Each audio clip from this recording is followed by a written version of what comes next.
Walang nakikitang dahilan si Justice Secretary Laila De Lima para hindi dumalo si Private First Class Joseph Scott Pemberton sa preliminary investigation bukas ng kaso kaugnay ng pagpatay kay Jeffrey Jennifer Laude. May ulat on the spot si Lia Manyala del Castillo. Lia? Rafi, igigiit daw ng city prosecutor na humahawak sa Jeffrey Jennifer Laude slay case na personal na humarap si Marine Private First Class Joseph Scott Pemberton sa unang preliminary investigation bukas. Mahalaga raw ang personal appearance ni Pemberton lalo na't kailangan niyang isumite ang kanyang counter affidavit na personal niya dapat na mapanumpaan sa harap ng piskal. Wala raw nakikitang dahilan si Justice Secretary Laila De Lima para hindi dumalo si Pemberton. Mahalaga rin daw ang personal appearance ni Pemberton dahil makikita rito na walang special treatment sa kanya at hindi nagiging malambot ang gobyerno, partikular na ang DOJ sa paghawak sa kaso. Pero aminado si De Lima na maaaring maging diskarte ng abogado ni Pemberton na hindi ito padaluhin at magsumite na lamang ng counter affidavit na napanumpaan niya sa isang notary public. Sa kabila niyan, igigiit pa rin ang DOJ na humarap bukas si Pemberton ng personal.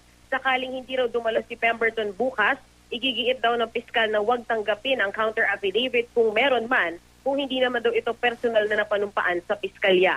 Ang 4 na US Marines naman na posibleng testigo rin sa krimen na napaulat na nagbigay na rin ng mga pahayag, kailangan din daw humarap bukas para panumpaan ang kanilang testimonya kung hindi pa nila ito nagagawa sa harap ng piskalya.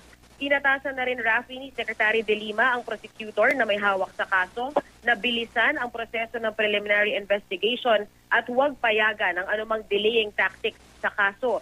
Samantala, tiniyak ng kalihim na hihilingin ng gobyerno ang kustodiya kay Pemberton.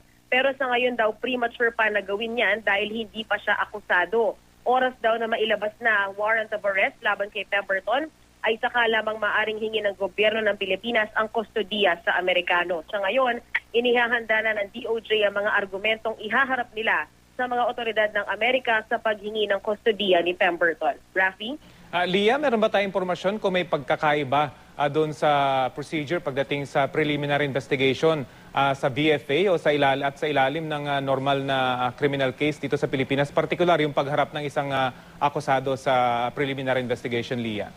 Ang sinasabi ni Secretary De Lima, dapat daw masunod yung normal na process ng preliminary investigation na kung saan nga ine-expect talaga na dadalo yung akusado at magsusumite, ay ito nga respondent at magsusumite ng kanyang counter affidavit. So pareho pa rin naman yung proseso. Natanong ko siya kanina kung may magiging paglabag ba sa BFA kasi sinasabi nga ng US Embassy na personal na desisyon daw ni Pemberton kung dadalo siya sa preliminary investigation. Sinasabi ni Secretary De Lima, wala pa namang malalabag dahil lang Amerika naman ginagarantiya na dadalo si Pemberton sa mga judicial proceedings. So hindi pa yata counted dyan ang PI. Pero kasi yun nga, Rafi, parang diskarte na raw ng abogado ni Pemberton kung padadaluhin sa bukas at kung igiit nila na hindi na siya kailangan umattend at meron na lang silang hawak na counter affidavit, ay haharangin niya ng mga piskal at sasabihin na wag muna tanggapin, wag basta-basta tanggapin at kailangan nga ay personal na siyang dumating para panumpaan yan, Rafi.